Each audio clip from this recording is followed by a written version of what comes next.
Hello mga ka-OFW. So dito tayo ngayon sa pre-market sa US of America, no?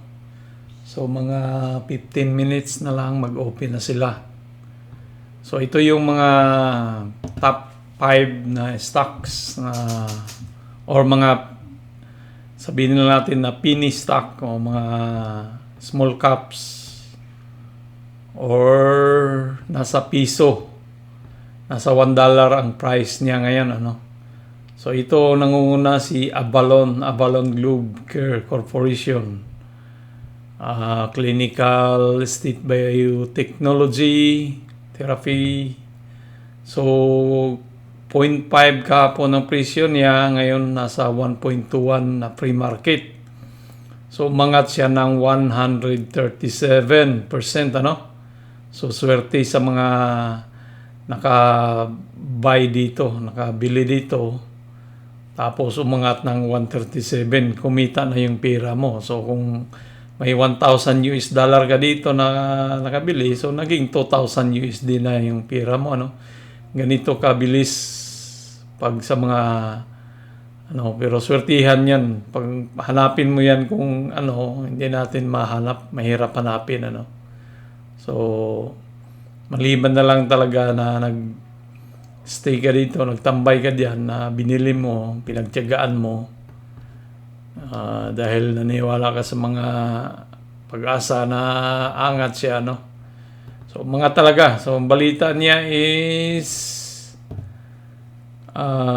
accepted into EMDI Developer Program Advance. So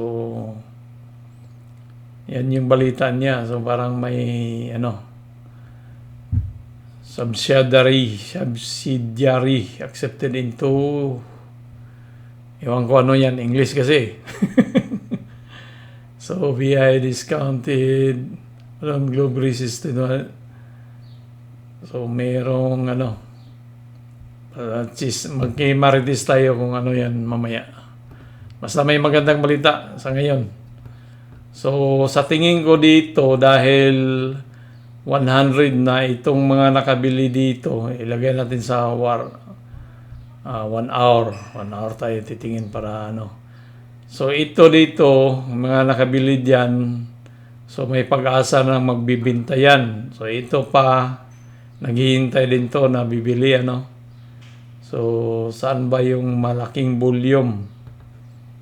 Tingnan natin kung saan malaking volume. So nandito yung malaking transaction.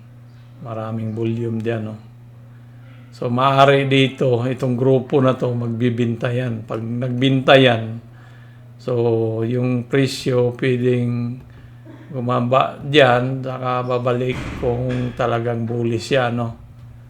So pagmasdan natin to, baka mag 200% pa to sa ngayong araw na to, 200% dito sa mga dosya. So tingnan natin yung mga technical sell. Pinakamataas niya mayroong dose. So tingnan natin sa 30 minutes. 0.6, nilagpasan na yan. 0.6, salado na yan. So wala siya sa 4 hours. May 1.4. So dose lang yung mataas niya ngayong ano. So malamang dito yung pag-open yan, babagsak yan. Maraming magbintahan. May 1.4 na binta saka 1.2 dito na portion, So magbibinta yan. Yan si ALVT, ano. So next is si RXT. Dito si RXT 1.34. Tapos may free float 96. Tapos so gahapon 1.35 siya nagsara, ngayon nasa 1.7 yung pre-market. So umangat siya ng 36%, ano. So swerte naman sa nakabili dito. So ang target price nito, ano bang target price? May target price na 1.53. So baka diyan lang yan. ng balita. So, ang balita is ito, madaling intindihin. Technologies if per adjusted loss share of 15 cent, adjusted 20 cent. So, bumaba yung ano nila, no? Yung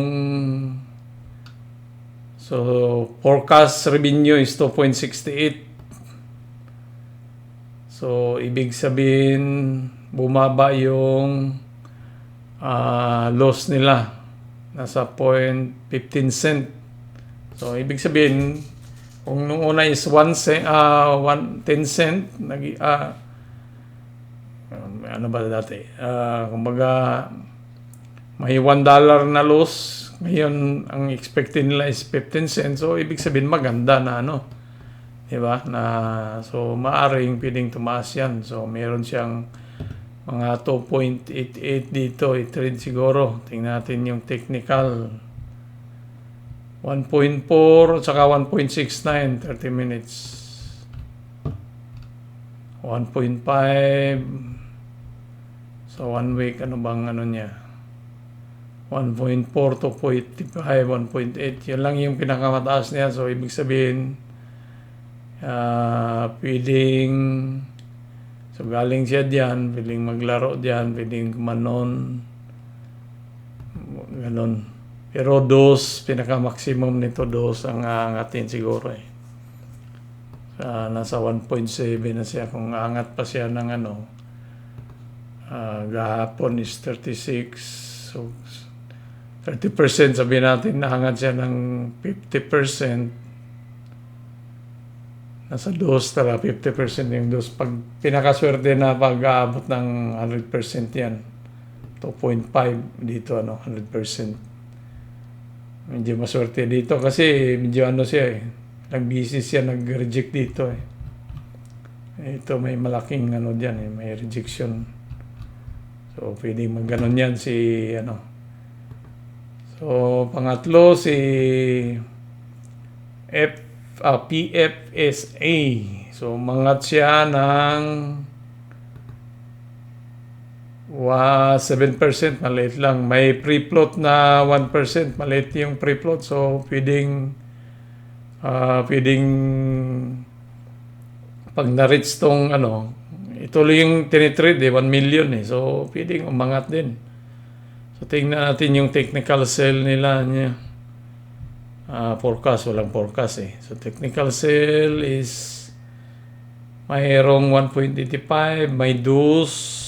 So, 30 minutes, tingnan natin.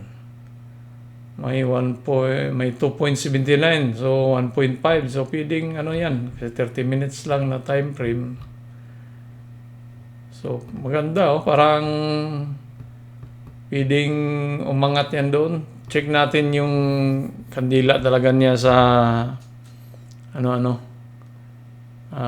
PFSE, yung kandila talaga kasi wala sa line lang kasi dito sa sa TradingView. So dito ako sa Yahoo Finance.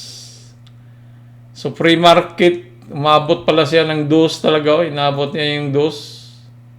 Kaya yun sa natin dito na yung technical sell niya, dos, saka 1.85 So, 1 day. So, nagwintahan niya. Inabot niya dito sa pre-market niya, high is dos. So, nagbintahan talaga. So, kaya bumaba ng 1.2. So, pag open market nito, pwedeng umangat yan. Siya balik, Kailangan muna i-break niya itong 1.5 para balikan yung dos. So, abangan natin to si kasi dito pala yan siya sa dos na sipin mo dos dito tapos gumanon. So, kailangan na i-break tong 1.4 baka magchapit-chap consolidation siya dyan bago angat ulit tingnan natin mga lower time frame kasi bakante walang dito. O walang mga harang-harang na puro bintahan. So walang sale talaga. So Babantayan natin to. Baka balikan niya yung dose, ano. Kung balikan niya yung dose is 50% kung makabili tayo dito, ano. So, maglagay tayo ng saan ba siya? Ma-break niya. Alert natin to. Alert sa 1.35. Alert.